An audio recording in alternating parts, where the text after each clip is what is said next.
चुगलखोर लोगों की बातों में आकर कभी भी अपनों से मुंह नहीं मोड़ना चाहिए। दूसरों की बातों में आकर के सच्चाई जाने बगैर कभी भी हमें कोई कदम नहीं उठाना चाहिए। ये कहानी है एक कोयल और एक नाग की। दोस्तों, इसे सुनने के बाद आप लोगों को लगेगा कि हकीकत में चुगलखोर लोगों की बातों में आकर के कभी अपनों से मुंह नहीं मोड़ना चाहिए इंसान को। तो जय श्री राधे। कैसे हैं आप लोग? उम्मीद करता हूं अच्छे ही होंगे। स्वागत है आप लोगों का हमारे गजब ज्ञान यूट्यूब चैनल में। दोस्तों, अगर आप नए दर्शक बंधु हैं तो कृपया हमारे चैनल गजब ज्ञान यूट्यूब चैनल को सब्सक्राइब करें और हो सके तो अपने परिवार और दोस्तों के साथ में शेयर जरूर करें। और दोस्तों, आपको हमारी कैसी कहानी लगती है इसके बारे में अपनी जरूर राय कमेंट में बताया करें। तो आप लोगों से मेरा एक निवेदन है कि कृपया वीडियो को पूरा देखें, क्योंकि हम लोग इतनी मेहनत करके वीडियो लेकर के आते हैं, आप लोगों तक पहुंचाने की कोशिश करते हैं। और जिन जिन लोगों ने चैनल सब्सक्राइब कर रखा है उन लोगों का दिल से धन्यवाद। आप लोगों तक नोटिफिकेशन सबसे पहले पहुंचता है। बहुत बहुत शुक्रिया, बहुत बहुत धन्यवाद करता हूं आप लोगों के लिए। तो आ जाओ, आप लोगों का समय बर्बाद ना करते हुए आप लोगों को मैं एक कहानी सुनाता हूं, जिसे सुनने के बाद आप लोगों को लगेगा कि हकीकत में हमारे परिवार वाले, हमारे मित्र हमें कभी गलत राह नहीं दिखाते।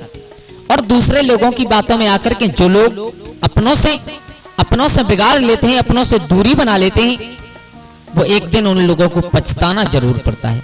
दोस्तों, ऐसी एक कहानी है कि किसी जंगल में और एक पेड़ पर एक कोयल का घोंसला बना हुआ था और उसमें बड़े हर्ष उल्लास प्रेम के साथ में रहा करती थी। मेरे भैया, उसकी बोली बहुत मीठी थी, बहुत सुंदर। आप लोग जानते हो कोयल बहुत सुंदर बोलती है, बहुत मीठी बोली बोलती है। वह देखने में भी काफी मोटी ताजी लगती थी। मेरे भैया, उसी पेड़ के नीचे और एक भूरा नाग बिल बना करके रहता था। भूरा नाग बिल बना करके रहा करता था। दोनों एक लंबे समय से वहां रहते थे, बहुत दिन पहले से वहां पर रह रहे थे, इसलिए उनमें काफी गहरी मित्रता हो गई थी। कोयल में और उस भूरा नाग में काफी गहरी मित्रता हो चुकी थी। बहुत दिन से वो आपस में और मित्रता का स्वभाव, मित्रता के और बंधन से बंध चुके थे। मेरे भैया, वो भूरा जो नाग था वो कोयल को कभी भी कोई नुकसान नहीं पहुंचाया करता था और वो कोयल के बच्चों की रखवाली भी करता था। हालांकि नाग ऐसा होता है कि छोटे छोटे नन्हे नन्हे चूजों को खा जाता है, लेकिन उनमें मित्रता होने के कारण, उनमें दोस्ती होने के कारण और वो कभी भी और उन बच्चों को कोई नुकसान नहीं पहुंचाया करता था।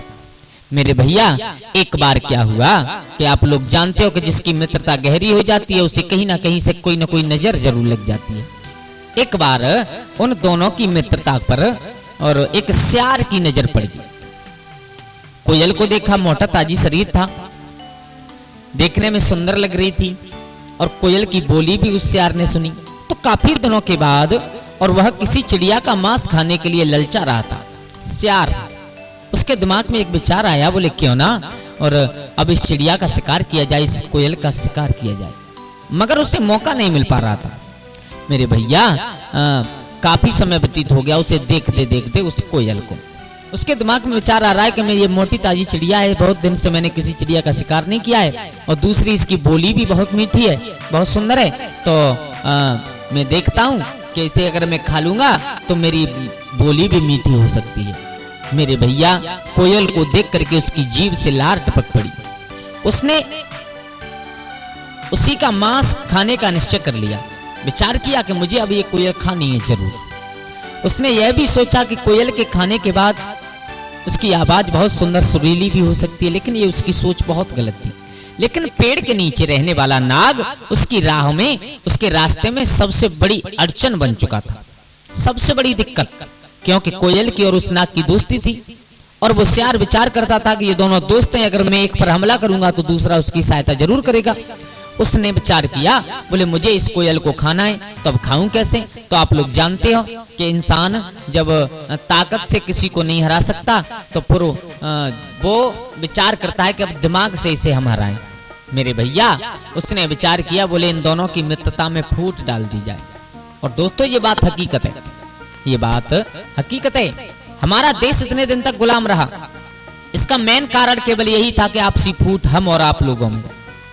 वो लोग जिन्होंने हमारे देश को गुलाम बनाया था, वो लोग हम लोगों में आपस में फूट डलवा करके इतने दिन तक आजादी कर, इतने दिन तक हमारे ऊपर शासन करके चली गई। इसका केवल मेन पॉइंट यही था कि हम लोगों में फूट डाली और उन्होंने शासन किया।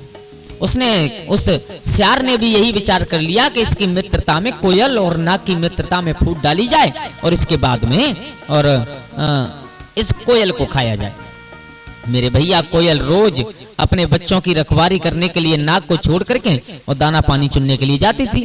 तो एक दिन जब शाम को कोयल दाना पानी लेकर के अपने घोंसले की ओर लौट कर रही थी, तो रास्ते में सियार ने उसे रोक लिया और कहा, सुनती हो कोयल बहन? कोयल ने देखा, कहो। मैंने अपनी आंखों से एक चीज देखी है आज। सियार कह रहा है उस कोयल से, मैंने अपनी आंखों से एक चीज देखी है कि तुम्हारे पेड़ के नीचे रहने वाला नाग आज तुम्हारे नन्हे बच्चों को खाने के लिए पेड़ पर चढ़ने की कोशिश कर रहा था। उल्टी शिक्षा दे रहा है, उल्टी सिखाई, उल्टी सीख दे रहा है और कह रहा है कि मैंने अपनी आंखों से देखा है। जब वो कोशिश कर रहा था तुम्हारे बच्चों को खाने के लिए पेड़ पर चढ़ने की, तो जब मैंने उसे रोक दिया, मैंने टोका, तो बहाना बनाता हुआ झट से नीचे उतर आया। अब उस पर विश्वास करना ठीक नहीं है कोयल बहन, इतना ध्यान रखना। और मेरी मानो तो एक काम करो, किसी तरह उसे पेड़ के नीचे से भगा दो। कोयल ने सुना, बोले पागल है तू बिल्कुल, है? नहीं, ऐसा कभी नहीं हो सकता, वह मेरा मित्र है और वह ऐसा कैसे कर सकता है। कोयल को सियार की बात पर विश्वास नहीं हुआ बिल्कुल भी। बोले तुम पागल हो और तुम हम लोगों में फूट डलवाने की कोशिश कर रहे हो। सियार ने कहा, हमदर्दी होने के नाते मैं तुम्हें सावधान कर रहा था, है? अब तुम मानो या मत मानो, ये तुम्हारा काम है। सियार ने इतना कहा और वहां से चला गया। मेरे भैया, कोयल सोचती विचारती इधर उधर देखती हुई अपने घोंसले में लौट आई। अब कोयल ने उस सियार से तब तो कुछ नहीं कहा, लेकिन उस दिन से उस नाग पर शक हो गया कोयल को। सियार की बातों में आकर के शक हुआ, तो पहले जैसा मिलना जुलना उसने बंद कर दिया, बिल्कुल पहले जैसी बातें करना बंद कर दिया।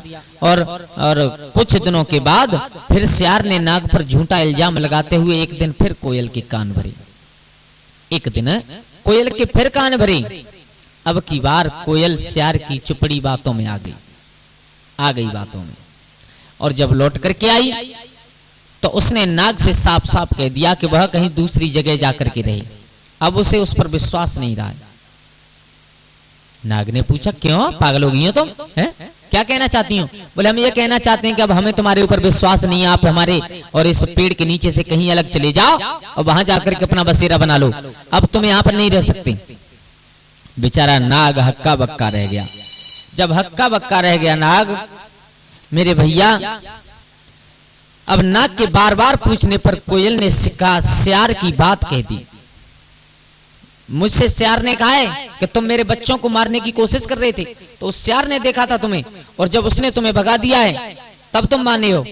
एकदम नाग समझ गया। बोले छी, मुझे नहीं मालूम था कोयल कि तुम दूसरों की बातों में आकर के मेरे ऊपर इतना बड़ा इल्जाम लगा दोगी, हैं? कैसी बातें करती हो तुम? मैं तुम्हारा गहरा मित्र हूं और इतना गंदा काम कभी जीवन में नहीं करूंगा, कभी नहीं कर सकता। जरूर उस बदमाश सियार ने चुगलखोरी की है, नाग ने कहा। अब मेरे भैया, नाग ने काफी सफाई दी कोयल को, मगर कोयल के मन में सियार की बात बिल्कुल बैठ गई थी। और ये बात हकीकत है, जब इंसान के दिमाग में कोई बात बैठ जाए तो आप सीधी बात कहोगे, वो भी उल्टी लगती है। मेरे भैया, बिल्कुल बात बैठ गई थी कोयल के दिमाग में। अब नाग को उसकी नासमझी पर बड़ा दुख हुआ, कोयल की नासमझी पर। बोले ये कितनी नादान है? दूसरे की बातों में आकर के अपने मित्र से बिगाड़ना चाहती है। जब काफी समझाने पर भी कोयल नहीं मानी तो उस नाग ने वादा किया, आप एक काम कीजिए, चलो आप कह रही हैं तो हम यहाँ से चले जाएंगे, लेकिन आप कुछ दिन का हमें मौका दीजिए, हम दूसरी जगह पर जरूर चले जाएंगे। मेरे भैया, सियार की चुगलखोरी ने और दोनों मित्रों के बीच में एक संदेह की दीवार खड़ी कर दी। अब एक दिन जब कोयल अपने घोंसले की ओर लौट रही थी तो रास्ते में सियार ने उसे फिर रोक लिया और कहा, देखा कोयल बहन, मैंने पहले तुम्हें सावधान किया था ना, पर तुमने नहीं माना। कोयल घबरा गई और धड़कनें बढ़ने लगी, धड़कन बढ़ गई। एकदम हाँफती हुई पूछा, क्या हुआ, क्या हुआ? आज नाग ने, हुआ क्या? सियार कहने लगा, हुआ क्या? आज नाग ने तुम्हारे घोंसले में घुसकर सारे बच्चों को खा डाला। क्या? बोले हाँ, तुम्हारे बच्चे मार दिए। विश्वास नहीं हो तो तुम मेरे सामने चलो, मेरे साथ चलो, सामने वाली उन झाड़ियों में चल करके देख लो, अस्थि पंजर और खून के छींटे मेरी बात की गवाही देंगे। सियार ने कहा। कोयल को सहसा विश्वास नहीं हुआ, धड़कन बैठने लगी, सांस चलने लगी, सांस फूलने लगी। मेरे भैया कोयल ने कहा, चलो सियार भैया दिखाओ तो जरा, हैं कहाँ पर हैं मेरे बच्चों की अस्थियां। कोयल, मेरे भैया सियार के ऊपर उड़ती हुई झाड़ियों की ओर चल दी कोयल। अब सियार ने यह विचार किया था कि अब मेरे कहने पर और ये कोयल जब जमीन के पास थोड़ा निकट मेरे आ जाएगी तो मैं इसे झपट्टा मार करके इसे अपने मुंह में दबा लूंगा और अपनी इच्छा पूरी कर लूंगा, इसे खा जाऊंगा। इसलिए खून के छींटे दिखाने के बहाने वह उसे अपने काफी निकट ले आना चाहता था, बस इसी ताक में। मेरे भैया अब एकदम सियार ने कहा, वह देखो वहां। सियार ने एक झाड़ी की ओर संकेत करते हुए कहा, मगर ऊपर से उड़ती हुई कोयल ने देखा तो वहां पर कुछ भी दिखाई नहीं दिया। कोयल कहने लगी, मुझे कुछ नहीं दिखाई दे रहा। एकदम सियार ने कहा, जरा मेरे नजदीक आओ तभी तो देख सकोगी। कोयल उसके काफी नजदीक आकर देखने लगी, काफी नजदीक आ चुकी थी। मेरे भैया जब पास आकर के देखने लगी तो उसे कुछ नजर नहीं आया। तब तक उस सियार ने बिल्कुल भी समय व्यतीत नहीं किया, एकदम झपट्टा मारा उस कोयल पर। कोयल को चोट तो थोड़ी सी लग गई, लेकिन बाल बाल बच करके कोयल आसमान में थोड़ा ऊंची उड़ने लगी। और ऊंची उड़ने लगी जब देखा कि ये सियार मुझे मारना चाहता है, एकदम सियार की पूरी मनसा समझ गई। मेरे भैया जब वो पूरी मनसा समझ गई, अब विचार किया है, बोले अब मैंने इसके पीछे नाग से बहुत बुरा कहा है। उस सियार से तो कुछ नहीं कहा, सीधे दौड़ते हुए नाग के पास पहुंची, नाग से जाकर के माफी मांगी, भैया हमसे गलती है और हमने एक सियार की बातों में आकर के तुमसे इतना बुरा भला कहा। बोले क्या हुआ? बोले आज ये हुआ कि मुझे उसने मार दिया होता, मुझे अपने नजदीक बुला करके झपट्टा मारा। मेरे भैया उस नाग ने कहा, बहन तुम नहीं जानती हो, दूसरे लोगों की बातों में आना बहुत बड़ी बेवकूफी होती है। अपनों से बिगाड़, जो लोग अपनों से बिगाड़ लेते हैं, दूसरों के कान भरने पर वो कभी भी सुखी नहीं रहते। अब 2-4-6 दिन और व्यतीत हुए। अब एक दिन सियार फिर मिल गया। अब सियार ने कहा, बोले बहन हमसे गलती हो गई और हमें माफ कर दो। कोयल ने कहा, हाँ ठीक है तुम्हें माफ कर दिया, बताओ क्या कहना चाहते हो। बोले उस दिन तुम्हारे बच्चे को नहीं खाया था, लेकिन आज खा लिया उस नाग ने। कोयल समझ गई उसकी मनसा को। बोले कहाँ है? बोले उस झाड़ी में। तो कोयल ने कहा, तुम उस झाड़ी में चलो, हम अभी आई। गई दौड़ करके, सियार तो झाड़ी में छुप गया और उधर नाग से जाकर के कहा, बोले आज फिर मुझे अपने फंदा में फंसाना चाहता है। नाग ने कहा, ठीक है आज हम चलते हैं। नाग को लेकर के कोयल जब धीरे धीरे उसके पास पहुंची जहां पर सियार बैठा हुआ, एकदम नाग ने झपट करके और उस सियार को अपने शिकंजे में कस लिया। इतने तेज कस लिया, कुंडली मार करके धीरे धीरे उसे कसता चला गया और नाग के आक्रमण का पता तब चला जब वो बुरी तरह जकड़ चुका था।